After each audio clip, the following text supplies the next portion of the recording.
मध्य प्रदेश में जैविक खेती और मूल्य संवर्धन पर कार्यशाला, मुख्यमंत्री मोहन यादव ने किया संबोधित। भोपाल, 22 फरवरी 2025। मध्य प्रदेश में जैविक खेती और मूल्य संवर्धन को बढ़ावा देने के लिए एक कार्यशाला का आयोजन किया गया, जिसमें मुख्यमंत्री मोहन यादव ने किसानों को संबोधित किया। इस कार्यशाला का आयोजन किसान कल्याण तथा कृषि विकास विभाग द्वारा किया गया। मुख्यमंत्री ने अपने संबोधन में जैविक खेती के महत्व पर प्रकाश डालते हुए कहा कि प्रदेश में प्राकृतिक कृषि को बढ़ावा देने के लिए सरकार अनेक योजनाएं चला रही है। उन्होंने किसानों से जैविक कृषि अपनाने का आह्वान किया और बताया कि इससे न केवल मिट्टी की उर्वरता बनी रहेगी बल्कि कृषि उत्पादों की गुणवत्ता भी बढ़ेगी।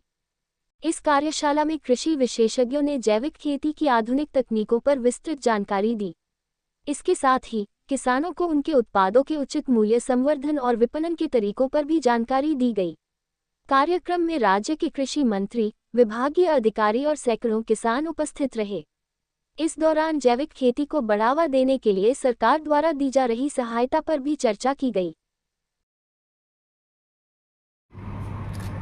ऐसे ही है ना, हमारे ज्ञान से हम हमारी खेती कर लें, हमारी व्यवस्थाओं के बलबूते पर, जिसका आधार गोमाता, गोमूत्र, और जैसे हम इससे बाहर जाते हैं तो उनका अलग से पैरामीटर से उनकी अपनी बात होगी, लेकिन दोनों में से कॉमन चीज यही है कि अंततः केमिकल से बचना है।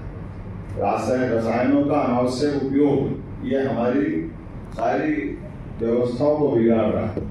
और मैं मान के चलता हूँ कि खास करके दुनिया में जिस प्रकार से अभी हम सब इस बात को महसूस करते हैं, लेकिन मैं अभी लगातार उद्योगों के लिए जब विदेश में भी गया हूँ, अपने कार्यशाला का आयोजित किया गया सर, क्या क्या मुद्दे रहेंगे? ये कार्यशाला जो है वो ऑर्गेनिक मतलब जैविक के साथ साथ प्राकृतिक खेती को बढ़ावा देने के लिए ये कार्यशाला 2 दिवस की रखी गई है, जिसका शुभारंभ आज जो है ऑनरेबल सीएम साहब ने किया। और ये कार्यशाला जैविक कपास और बाकी हमारी जो मेजर क्रॉप्स हैं मध्य प्रदेश में, जैसे कि पैडी, मेज़ और सोयाबीन, तो इसमें किस प्रकार से हम किसानों को प्राकृतिक खेती से जोड़ सकते हैं, प्राकृतिक खेती में जो आदान लगते हैं, जो इनपुट्स लगते हैं, उनकी कैसी व्यवस्था हो सकती है, और जो यील्ड है कपास की, जो यील्ड है वो अगर किसी फार्मर की लो यील्ड से उसको हम हाई यील्ड पे ले जाएं, तो यहाँ पे जो साइंटिस्ट आए हैं, यहाँ पे जो कृषि वैज्ञानिक हैं, जो फार्मर प्रोड्यूसर कंपनीज़ हैं, वो आपस में बैठ के इस बात की चर्चा करेंगे किसानों की आय को भी कैसे आगे बढ़ाना है। सर, कहाँ से आए हैं एक्सपर्ट्स? पूरे देश भर के एक्सपर्ट्स बुलाए गए हैं, देश भर से साइंटिस्ट बुलाए गए हैं।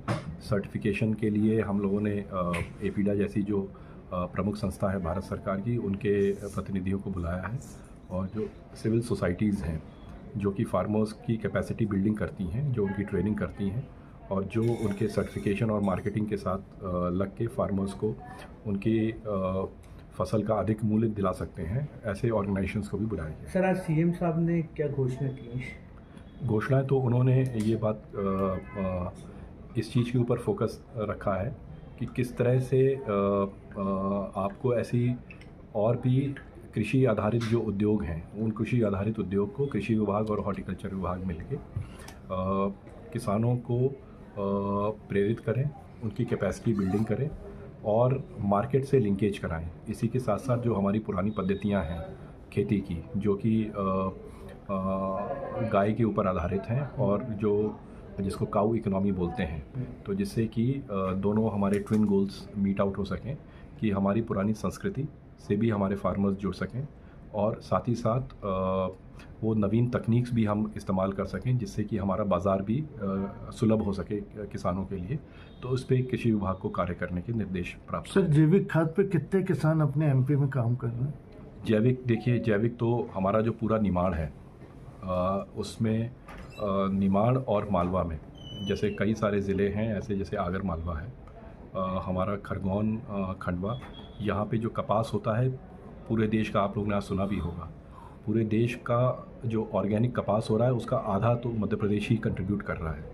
तो ये जैविक और प्राकृतिक के बीच में क्या समन्वय हो सकता है, इसके ऊपर एग्रीकल्चर डिपार्टमेंट काम करेगा। धन्यवाद। Thank you. आगर मालवा से आकर राधे श्याम परिहार जी ने अपना 1500 से बिजनेस शुरू कर आज देश में अपना एक नाम स्थापित किया। राधे श्याम जी, कौन कौन सी आपने अभी तक सब्जियां लगाई हैं जैविक खाद से, जो आज पूरे देश भर में, मध्य प्रदेश में आगर से आपका नाम लिया जा रहा है? जी सर, मैंने प्याज, लहसुन, हल्दी, मिर्ची, मेथी दाने, कलौंजी और आपका चिया सीड, किनोवा, ये फसलें लगाता हूँ। और ये प्याज की क्या विशेषता है? इतने बड़ा प्याज कैसे हुआ? ये सर जीवामृत और जैविक, किसान बोलते हैं ना कि जैविक से उत्पादन कम मिलता है और जैविक से कुछ नहीं होता है, लेकिन ये अपना जो प्राकृतिक नेचुरल प्याज हैं, ये जीवामृत से, 10 पर्णियर से और केचुए की खाद से, इससे उत्पादित प्याज है सर। तो इसकी ये विशेषता है कि इसकी साइज़ के साथ साथ में इसका स्वाद और इसकी जो पौष्टिकता है वो कई गुना आम प्याज से ज़्यादा है सर। आपने 1500 से शुरू किया था इस खाद से? जी जी। और आज आपका 1.5 करोड़ का टर्नओवर हो चुका है। जी जी जी। तो इसका श्रेय किसको जाता है? इसका सर मेहनत को जाता है। यदि आदमी लगन से और सच्ची निष्ठा से यदि कोई भी काम करेगा और पीछे मुड़ के नहीं देखेगा तो वो सारा मुकाम हासिल कर देगा। और यदि बीच में कोई थोड़ा सा कुछ हुआ ने फिर पीछे हट जाएगा तो कुछ नहीं कर पाएगा सर। इसके लिए बुलंद हौसला होना चाहिए, तभी आदमी कुछ कर पाएगा सर। धन्यवाद।